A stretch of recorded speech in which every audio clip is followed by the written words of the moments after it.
This is Soul Signal, where the soul comes to rest. My name is Patrice. In a moment, a story will begin. You don't need to do anything with it. You don't need to remember it or carry it or learn from it. Only let it move through you, the way water moves through open hands.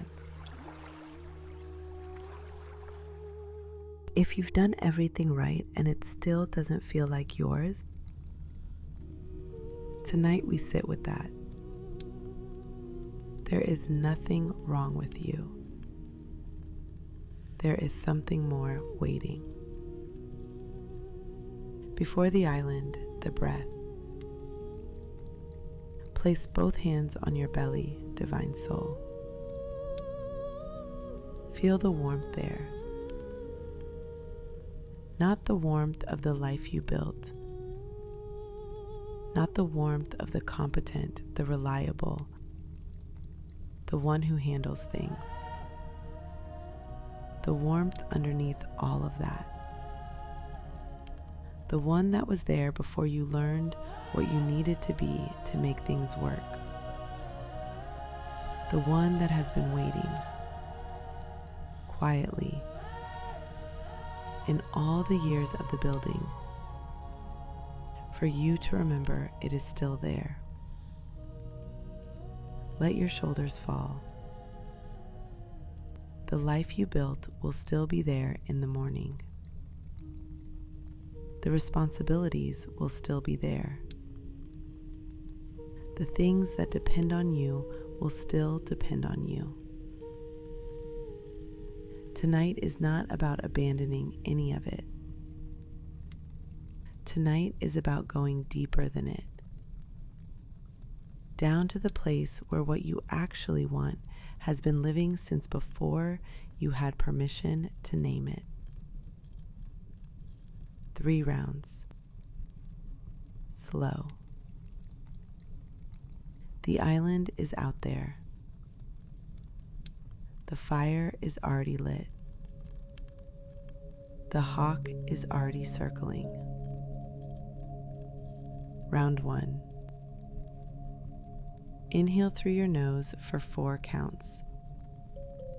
Like drawing breath from open sea wind. Salt and wild and carrying nothing that belongs to anyone else. 1, 2, 3, 4. Hold for 7. Let the breath reach the hungry places, the ones that have been quietly unsatisfied for longer than you've admitted. 1, 2, 3, 4, 5, 6, 7. Exhale through soft lips for 8. Let the performance of being fine go downstream. 1, 2, 3, 4, 5, 6, 7, 8. Round 2. Inhale for 4. Gathering the part of you that has been watching herself from a slight distance. Hold for 7. Everything settling, the way the island settles at night. Wild garden, still cliff, fire burning down to its honest core. Exhale for 8. Releasing the guilt of wanting something more. Round 3. Inhale for 4. The island knows you are coming. Hold for 7. Trust the wanting. Exhale for 8. Let the sea wind take what no longer fits. Now let your breathing return return to its own rhythm. The rhythm that exists before you decide what you are supposed to want. Feel the bed beneath you, the weight of your body, the full weight, not the performing weight, the real one. Your jaw can release now. Your throat, your shoulders. They have been holding the competent version. They can put her down. Your hips, wide and real. Your hands, open. Your feet, resting at the edge of the island that has always been yours.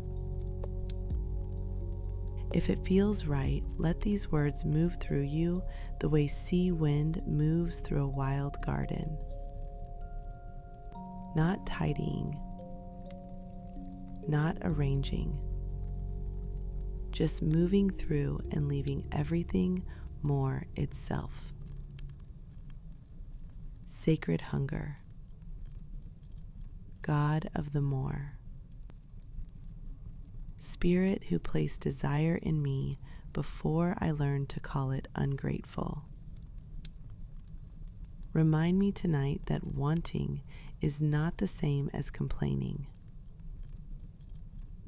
Where I have been performing gratitude for a life that no longer fits, give me the honesty of Circe on her island, the willingness to name what is mine, and stop apologizing for not being smaller. Where I have been building from survival, remind me there is another way to build. Where the hunger has been living in the quiet hours, let it speak tonight. Not to act on, to be heard. And so the island opens, and so it holds. The island was hers, not because it was given to her, not because she had earned it through the correct series of choices, the right performances, the accumulation of enough goodwill that someone in authority had finally decided she deserved this particular shore. Because she had claimed it, quietly, without announcement, without waiting for confirmation that the claiming was acceptable. The way you claim the thing that was always going to be yours. Not by arriving dramatically, but by stopping the performance of not arriving. By simply walking toward it and not apologizing when you got there. She had been many things before the island. Daughter, sister, lesser. The one whose power made people uncomfortable at dinner. The one who was always slightly too much for the rooms she was placed in.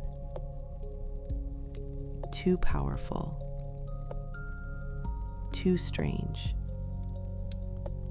Too unwilling to perform smallness convincingly enough to be comfortable company. She had tried. For a long time she had tried. She had learned the dimensions of the smaller self.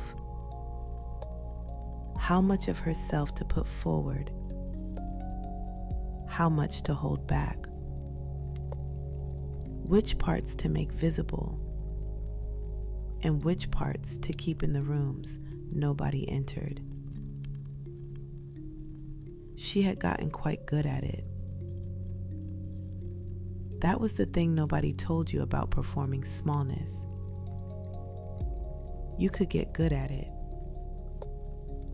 You could get so good at it that you forgot, for long stretches of ordinary days, that there was a larger version still living underneath,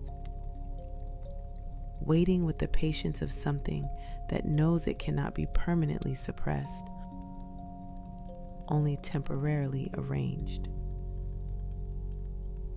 The larger version had a particular way of making itself known. Not loudly, not in the rooms where the performance was required, in the quiet ones. The ones at the end of the day when the performance was over and the house was still, and she was finally alone with the life she had built, and the question that arrived reliably in the silence: is this all there is? Not a complaint, not ingratitude, just a question, clean and honest and persistent as the sea wind that had been moving through this island since before she arrived.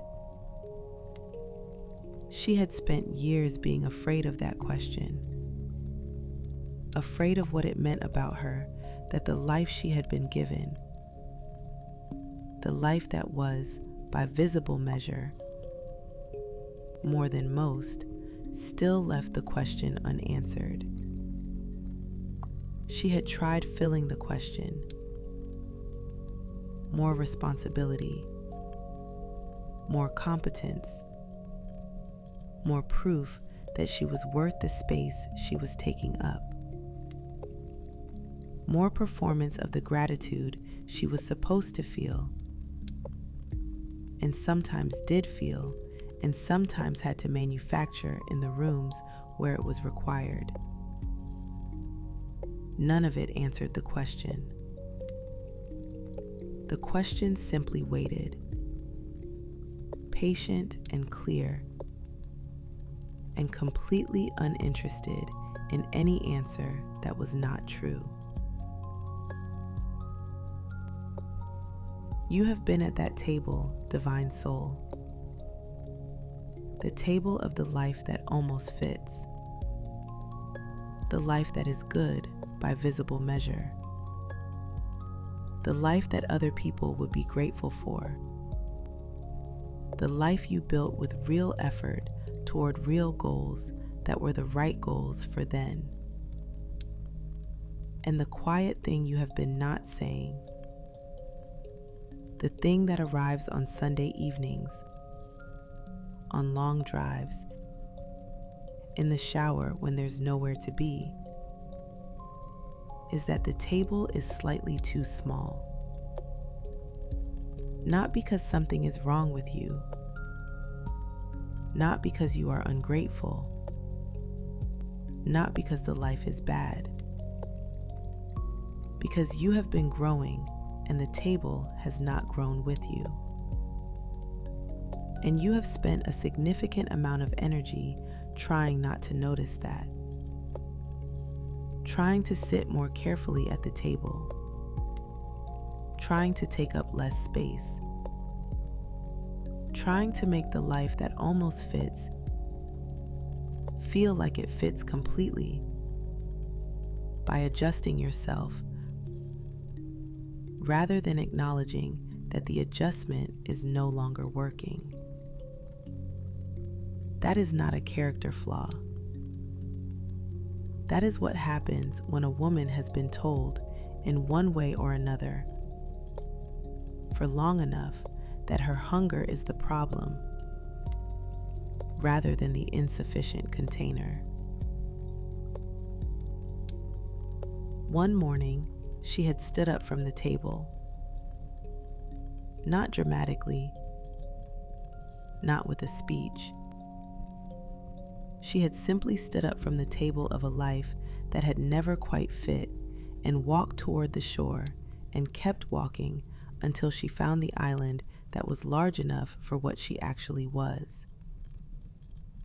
The island had been waiting. The way the right things wait. Not with impatience, not keeping score, just present, available, ready to receive her whenever she was ready to arrive. She had arrived. That was the whole of it. That was the act of sovereignty that the stories always made complicated. The dramatic transformation, the thunderbolt of change, the moment of heroic decision. She had simply arrived, stopped performing her smallness, put down the coat that didn't fit, and walked onto an island that knew her name before she said it. The island was wild in the particular way that things are wild when they have not been managed into someone else's idea of what order should look like. The garden grew in all directions, not chaotic, alive. The difference between chaos and life is intention. And everything on this island was here because she had wanted it here. Because it had something to contribute to the specific ecosystem of the life she was actually living. Because she had looked at it and known, in the body way, in the way that arrives before reasons, that it belonged. There were plants here that existed nowhere else. Combinations that no gardener would have planned. Results that could only come from a woman following her own knowing rather than inherited instructions. She had not planned this garden. She had grown it the way you grow anything that is truly yours. By paying attention to what wanted to live here and getting out of the way of it. This was what her power looked like when it was not being performed smaller.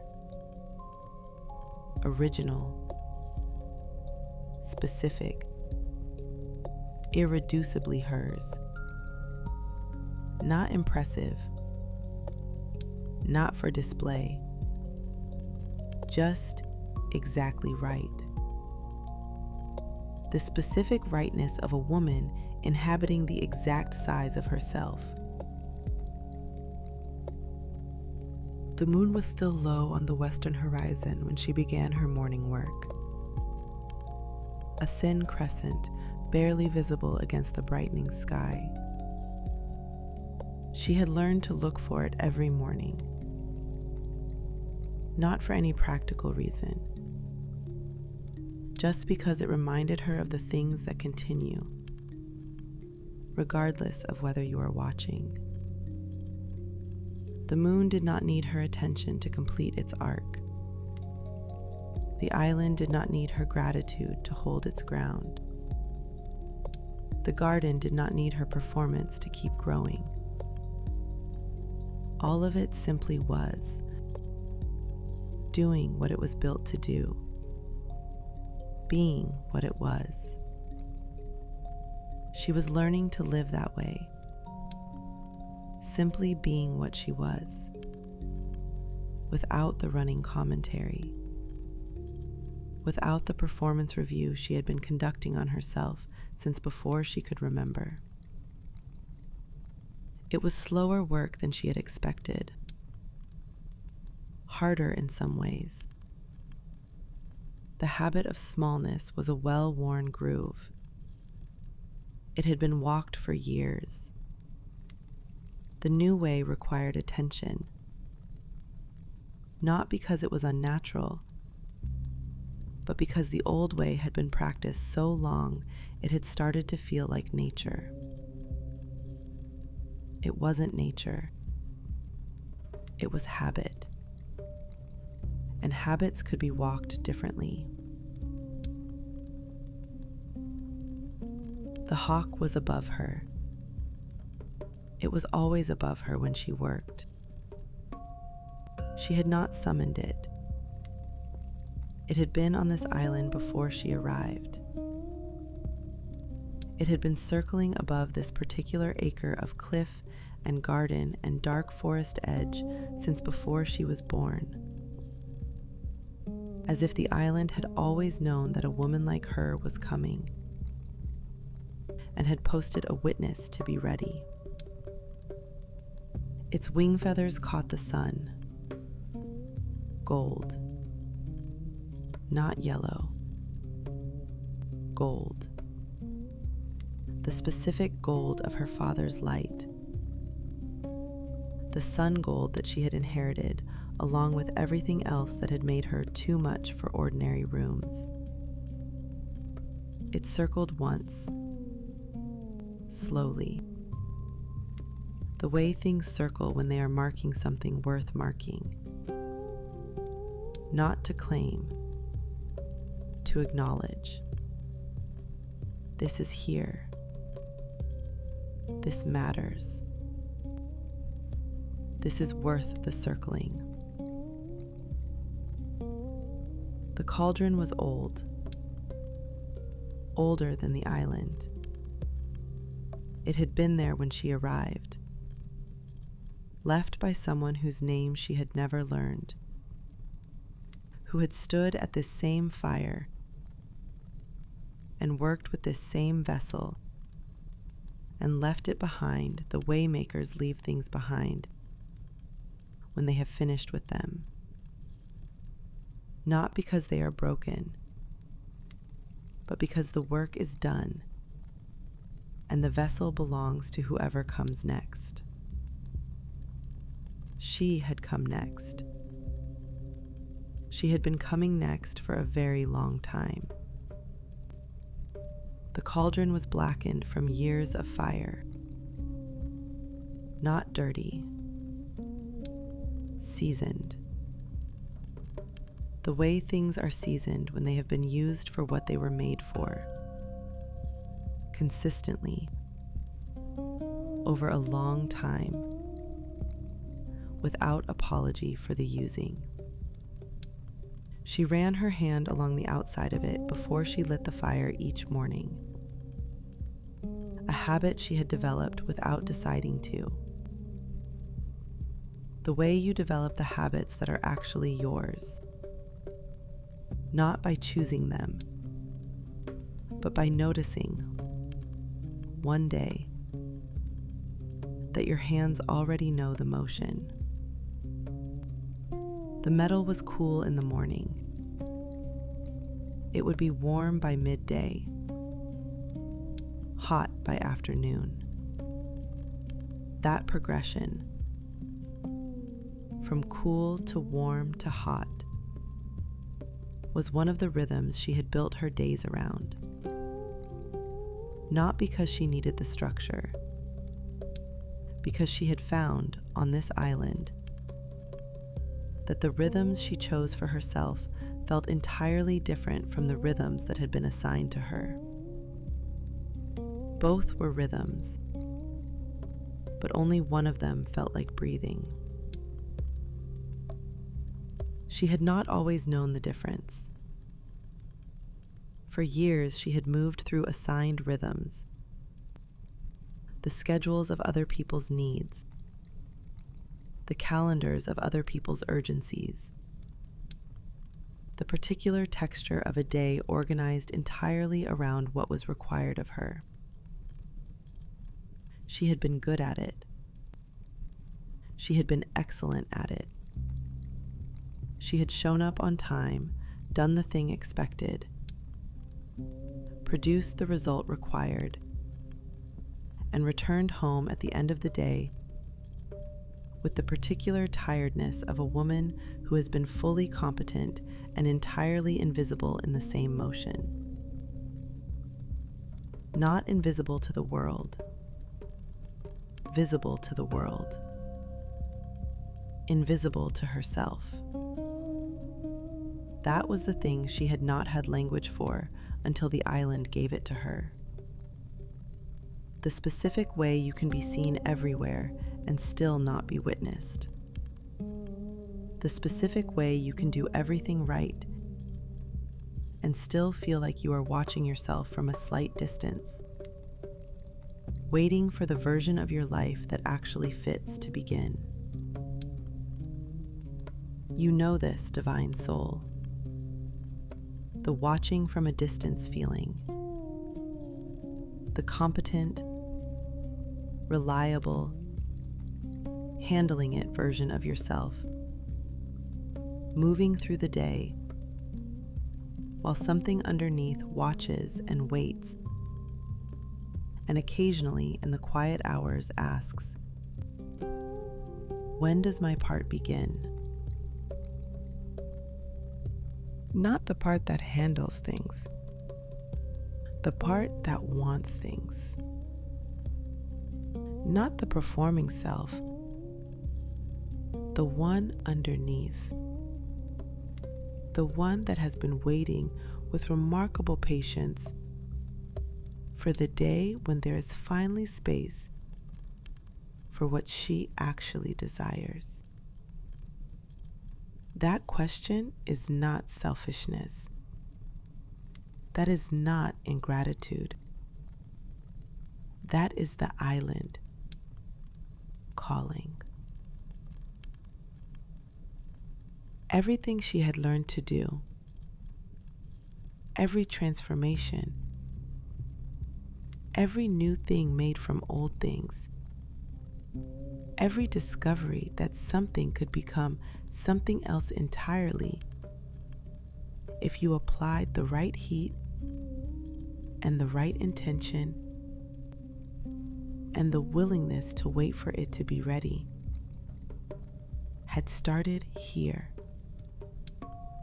in this vessel, on this island, before anyone was watching, before anyone had confirmed that what she was doing was worth doing. She had made things here that had no name yet. Combinations that did not exist until she put them together. Results that surprised even her. Not because she hadn't intended them, but because intention and result are always slightly different things. And the difference is usually more interesting than the plan. This was the part of the work she had never been able to explain to anyone who hadn't done it. That the making itself was the instruction. That you did not need to know the outcome before you began. That beginning was the thing. The only thing. Everything else followed from beginning. She built the fire the same way she built it every morning. Slowly, starting with what was small and dry, adding what was larger gradually, not rushing the catching, letting each layer find its own heat before asking it to hold the next one. She had learned fire the same way she had learned everything worth knowing on this island. By doing it wrong first. By watching what actually happened rather than what she had expected to happen. By adjusting not her expectations, but her hands. The fire caught. The way it always caught when she didn't rush it.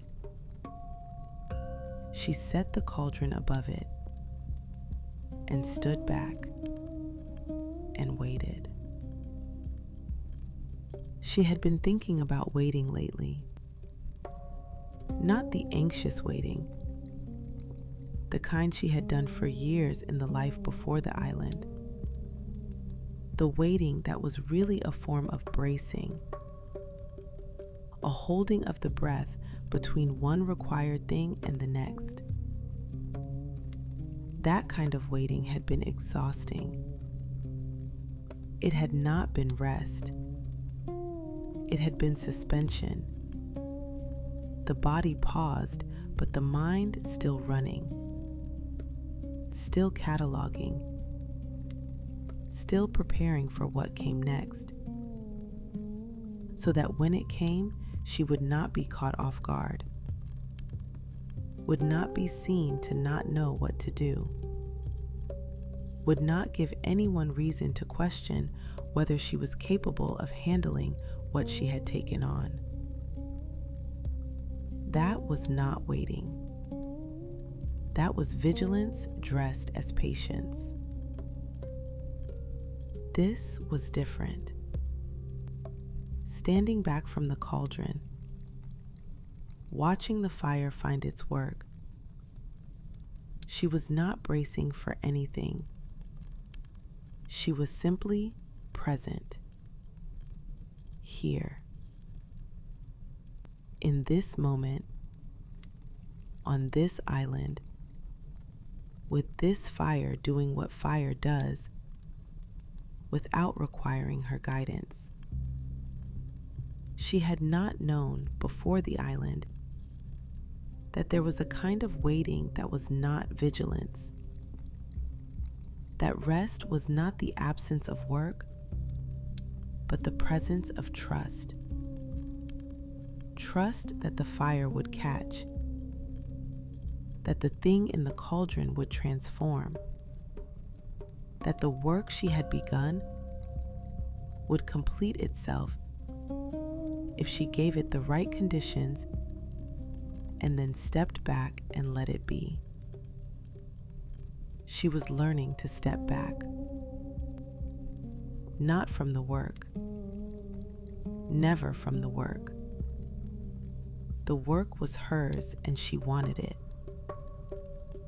but from the managing of the work, the supervising of her own process, the running commentary that had accompanied everything she had ever made, the voice that evaluated each step against an imagined standard held by imagined observers who may not have existed at all, but whose approval she had been seeking since before she could name the seeking. The island had given her silence from that voice. Not permanently, not even consistently, but in moments. In the morning fire building, in the evening cliff standing, in the hours of unhurried making in between, the voice went quiet. And in the quiet, she could hear what she was actually doing, what it actually was, what she actually wanted it to become, without the evaluation, just the truth. The truth was simpler than the evaluation had led her to believe. She wanted to make things, not to prove she could, not to earn a place at a table, not to demonstrate to the rooms that had found her too much that she was, in fact, exactly enough. She wanted to make things because making things was what she was built for. Because the specific satisfaction of putting intention and heat and the accumulated knowledge of her hands into a vessel and watching something new emerge, that satisfaction was not a reward. It was the work itself. She had spent years treating the satisfaction as the destination. the things she would feel when she finally arrived at the life that fit. But the satisfaction was not at the destination. It was in the work. It had always been in the work. The destination kept moving because destinations do. But the work was here, every morning, waiting for her hands. This was what she had been trying to tell herself in all the years before the island, in all the Sunday evenings and the long drives and the midnight hours of the life that almost fit.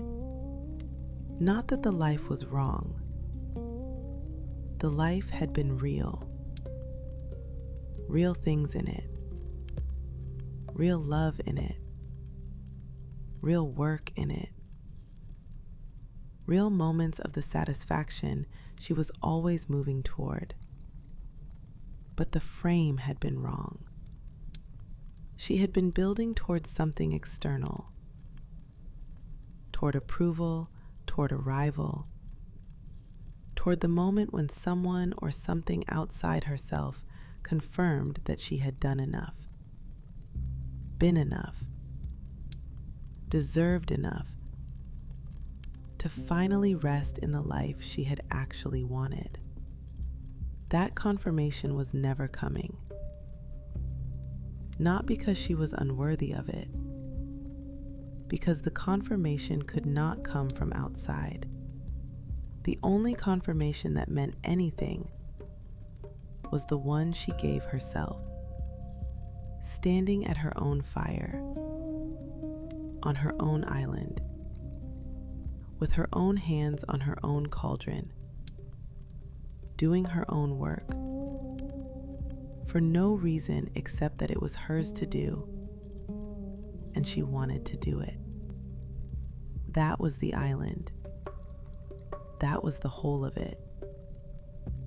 Not exile, not escape, not a dramatic withdrawal from the world. Just a woman who had finally stopped waiting for external permission to inhabit her own life.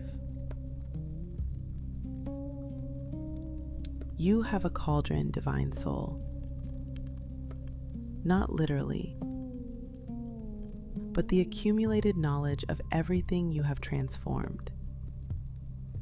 The seasoned vessel of yourself, blackened from years of use, shaped by everything you have put through fire, holding the residue of every season when you made something from what was available to you. That vessel is not empty. It is rich, dense with the history of what you have made, and what you have survived, and what you have transformed when transformation was the only honest option. The question is not whether you have a cauldron.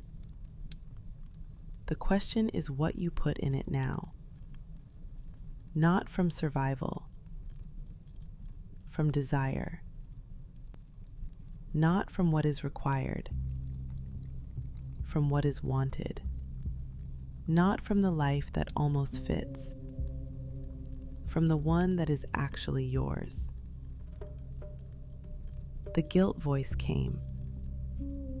She recognized it. She had been hearing it for years, particularly here on the island when she was most herself. It said, "You have everything. Power, freedom, an island entirely your own, a fire that answers to you, a garden that grows what you intend. Why isn't it enough? What kind of woman is never satisfied? What kind of woman built all of this and still wants more?" She let it speak. She had learned not to fight it. Fighting gave it more energy. She had also learned not to agree with it, which had taken longer, because the guilt voice was so reasonable. It made such good points. It cited real evidence. It named real things she had and asked with genuine logic why the having of them was not sufficient. And the answer, the real answer, the one she had not been able to say in any room before this island, was not that the things were insufficient. They were real things, good things, things she was genuinely grateful for. The answer was that gratitude and desire are not the same thing. That being grateful for what you have does not require you to stop wanting what you don't yet have. That a woman can hold both, the real gratitude and the real hunger, without one canceling the other. That was not greed. That was wholeness. That was a woman refusing to choose between the life she has and the life she wants,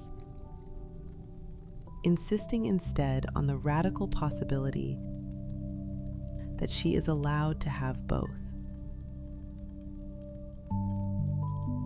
You know this voice, divine soul. It is not your enemy. It is the internalized voice of every room that found you too much, every table that was too small, every system that worked better when you performed smaller.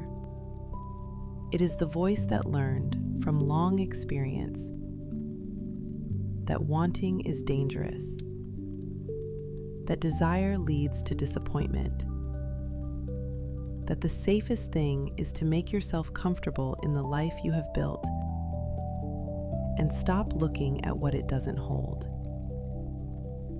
It is protecting you in the only way it knows, and it is wrong about this.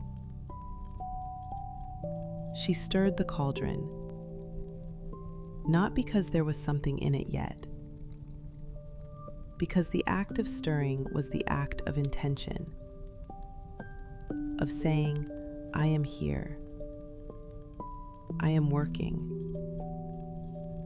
I am not performing gratitude for a life that doesn't fit, I am making the one that does.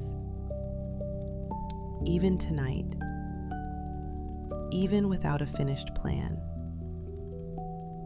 even without knowing yet what the finished thing will look like, even without anyone's permission except her own. The wanting is the beginning, not the plan, not the strategy, not the fully formed vision presented to a world that has agreed to support it. The wanting. The honest, persistent, quiet wanting that has been living in the midnight hours and in the Sunday evenings, and in the part of you that keeps asking, is this all there is? That question is the first ingredient, the most important one, the one everything else is built on. Put it in the cauldron. Let the fire find it. Let it become what it is going to become. You do not need to know yet what that is. This is not the moment to have the plan. This is the moment to acknowledge the wanting. This is the moment to stop apologizing for the hunger and let it be what it has always been. The signal that something real is waiting to be made. the hawk landed on the cliff edge above the fire, its gold wing feathers folding into the particular stillness of a bird that has arrived at exactly where it was going. It looked at her, not with the assessing look of a creature deciding whether you are worth its time, with the recognizing look, the one that says, I know what you are. I have always known what you are. I have been waiting on this cliff since before you arrived for the morning you would stop explaining yourself and simply work. She nodded. One nod between equals, and turned back to the cauldron. The light was changing, the way island light changes when afternoon becomes evening. Not a dimming, a deepening. Everything becoming more itself as the direct sun left it, and the slanted light of late day found the angles the noon had flattened. She had learned to love this hour more than any other, not because it was the most beautiful, though it was, but because it was the most honest. The noon light flattered everything equally. The evening light was specific. It found exactly what was worth finding and left everything else in soft shadow. She had come to think of it as the light of accurate seeing, the light that did not perform beauty, but revealed it in the things that actually had it. The garden was extraordinary at this hour. She had noticed it every evening, and it had not become less so with repetition. The specific quality of light that made her garden look exactly like what she had intended when she planted it. Wild and purposeful simultaneously. Alive in a way that tended things are not alive. Not the manicured alive of a garden someone else approved. The genuinely alive of a garden that had been grown by a woman who listened to what wanted to grow and got out of its way. There was a difference. She had grown both kinds. She knew the difference in the body, the slight heaviness of the tended garden, the performance of order, the faint sense of managing something that would prefer to be left alone. And then this wild, specific, irreducibly hers garden that grew because she had wanted it to, and flourished because she kept choosing it. This was not vanity. This was the specific pleasure of a woman who had made something that expressed what she actually was, not what she had performed, not what she had been asked to be, what she was. And the specific pleasure of that was a thing she had not been able to name this island. You deserve that pleasure, divine soul. The specific pleasure of a life that expresses what you actually are, not what you have been asked to be, not what you have performed convincingly enough to be considered successful, not the life that proves you can handle things, not the life that looks right from the outside, from the angle of other people's approval, from the view of the table that was always slightly too small. The life that is yours, in the specific way that this island is Circe's. Not because it was assigned to her, but because it is large enough for what she actually is. That life exists. It is not hypothetical. It is not aspirational. It is not waiting for you to earn it through some final proof of your worthiness to inhabit it. It exists. You have been sensing it in the wanting, in the Sunday evenings, in the midnight hours, when something in you keeps asking if this is all there is. That question is not ingratitude. It is the island calling. It has always been calling.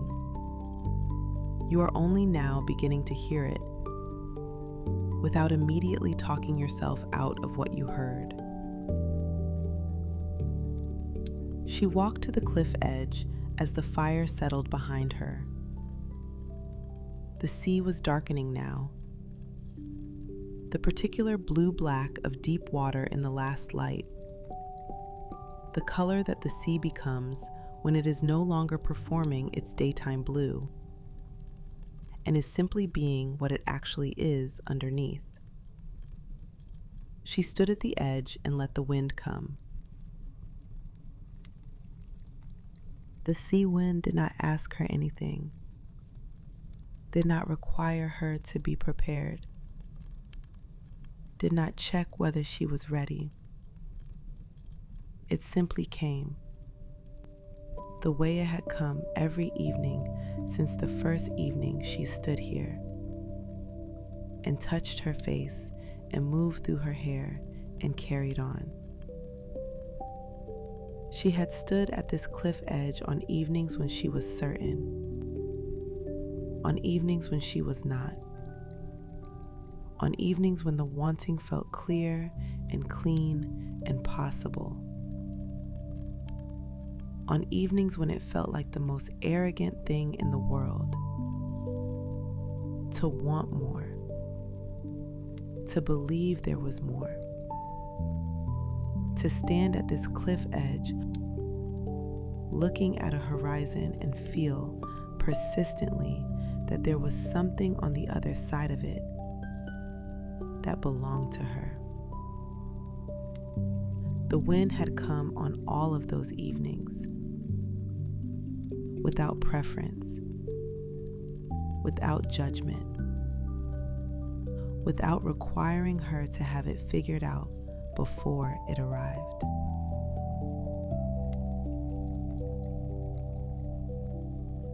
The hawk was above the sea. She could see it from the cliff edge where she had walked as the fire settled. A single dark shape against the rose and indigo of the evening sky.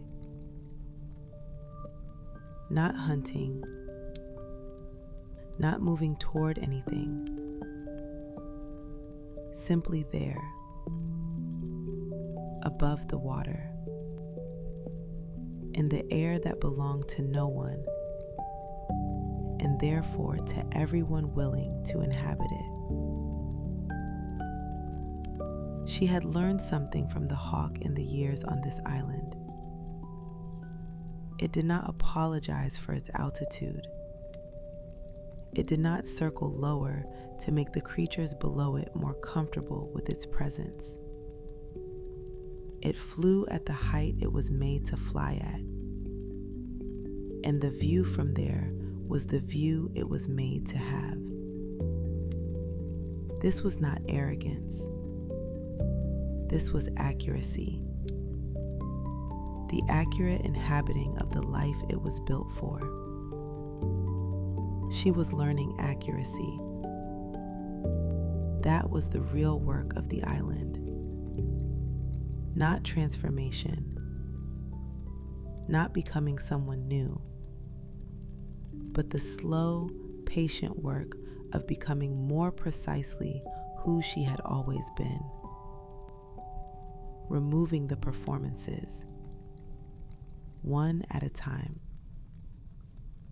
Not dramatically, just noticing when she was performing and setting it down. The way you set down a coat when you realize you have been wearing it indoors for so long that you forgot it was a coat. The moon was rising now on the eastern horizon, a thin crescent, barely there, the same one she had watched descend in the west that morning. It had made its full arc while she worked, without fanfare, without requiring anyone to witness it, simply completing what it had begun because that was what it was built to do. She watched it rise. There was something in that she had been trying to learn for a long time. The willingness to complete your arc without requiring anyone to watch. To do the work because the work is yours to do. Not because the doing of it will finally prove something to the rooms that found you too much. The wanting is not about them. The island was never for them. The life that fits is not a response to anyone's doubt about whether you deserved it. It is simply yours.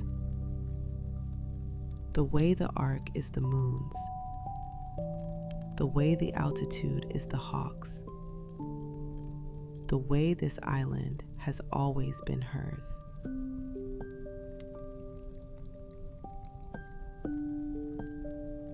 She stood at the cliff edge and felt the sea wind and watched the crescent moon and let herself want without apology. Not as a declaration, not as a statement, just as a fact. Clean and simple and hers.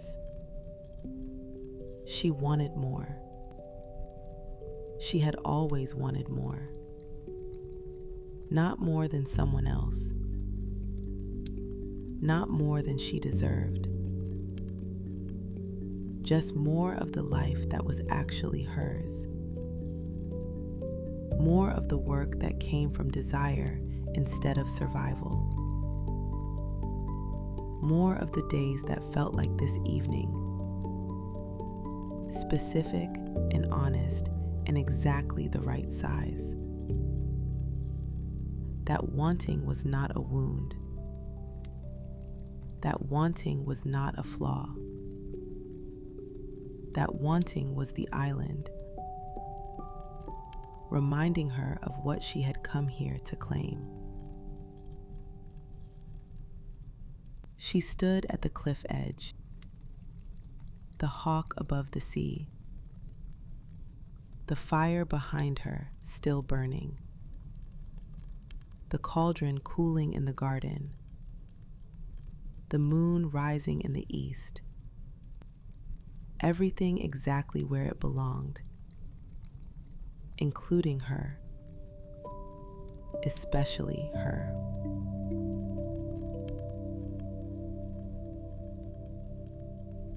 Let me bring you somewhere simple now. Not the island, not the cliff, not the fire or the cauldron or the hawk above the evening sea. Just this room, this particular dark, this body that has been wanting something for a long time now and has finally been given permission to say so. You are in your bed, divine soul, not the island, your bed. The one that has been holding you every night through all the years of the life that almost fit. The same bed. But you are not the same woman who lay down in it last night. Something has shifted. not dramatically, not with announcement. The way things shift when you finally stop arguing with what you know. Quietly in the body, below the level where words live. You let yourself want tonight. That is not a small thing. That is the beginning of everything. Feel the weight of your body now. The full weight. Not the performing weight. Not the competent, reliable, handling it weight. The actual weight. The weight of a woman who has been carrying more than she was meant to carry alone, and is now in this bed, in this dark, setting some of it down. Not all of it. You don't have to set down all of it tonight. Just the performance. The gratitude performance. The fine performance. That I have everything I need performance. That has been running somewhere below your conscious thought for longer than you can remember. You can set that down tonight. It will not be needed here. The shoulders. Let them fall the full distance. They have been holding the competent version, the one who handles things, the one who shows up, the one who does not complain because complaining feels like ingratitude, and ingratitude feels like betrayal of all the real things you genuinely have. Let the shoulders fall anyway. Gratitude and desire can exist in the same body. They have been existing in the same body this whole time. You do not have to choose. The chest. Let it expand. Not with effort, with permission. The chest has been slightly contracted, a low-level bracing, the physical shape of a woman who is managing her wanting so it doesn't spill into rooms that won't receive it. There are no rooms here tonight, only this bed, only this dark, only you. Let the chest expand into the full size of what you actually are. You are allowed to take up this much space. You have always been allowed. The belly, soft. This is where the wanting lives. Not in the mind, not in the strategy, in the body, in the belly deep knowing that has been sending the same signal for years now, in the Sunday evenings, in the long drives, in the shower moments, in the midnight hours. The signal has always been the same. Is this all there is? And the answer, the real one, the one the island gave her, is no. And you already knew that. and the knowing is not ingratitude, and the wanting is not a wound, and the island exists, and it has always been yours. The hips, wide and settled into the mattress, heavy, real. This body has been the instrument of all that competence, all that reliability, all that showing up. Let it rest now. Not because the work is finished. It is never finished. But because tonight you are not required to produce anything. Not results, not proof, not evidence that you deserve the rest you are taking. You are allowed to rest simply because it is night and you are tired, and your body knows how to do this even when your mind keeps trying to make it conditional.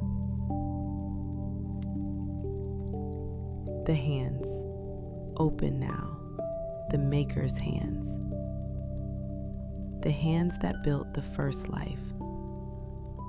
The hands that will build the next one. They are resting tonight.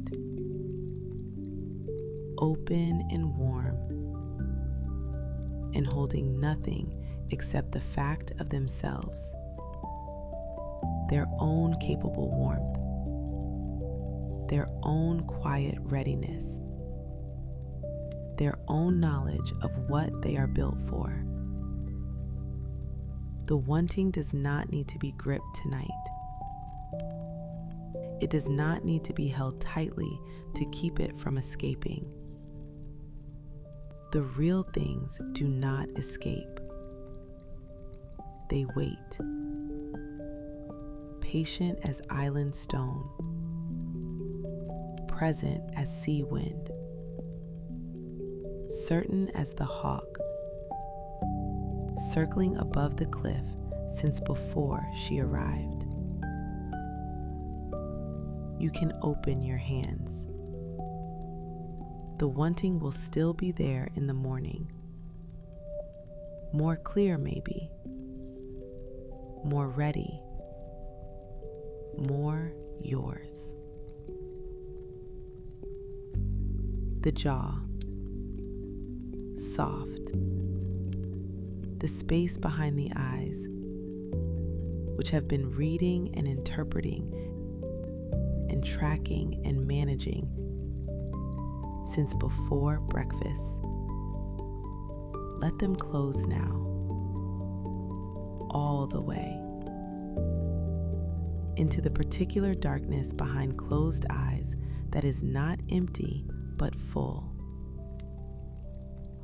of the image of a woman standing at a cliff edge at evening with sea wind on her face and a hawk above her and a fire behind her and a crescent moon rising in the east. That woman is not a myth. She is not a story you are watching. She is the version of you that has been waiting on the island since before you knew the island existed. She is not aspirational. She is not future tense. She is already there. She has been there. She is standing at the cliff edge right now, watching the same moon you are watching through whatever window the dark behind your eyelids shows you. The wanting is not ingratitude, divine soul. The wanting is the island, calling. You built from survival. That was intelligent.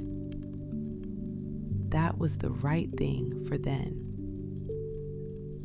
And something in you, the part that has been asking, is this all there is ready now to build from desire. Rest here as long as you need.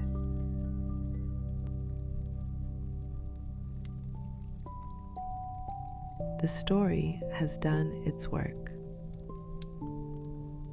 You don't have to hold it. You can let it go the way you let a breath go, completely, without watching where it goes. Soul Signal will be here when you return. There are more stories waiting, more nights like this one. Until then, may you dream in light. May you wake in grace. And may you always know you are the signal.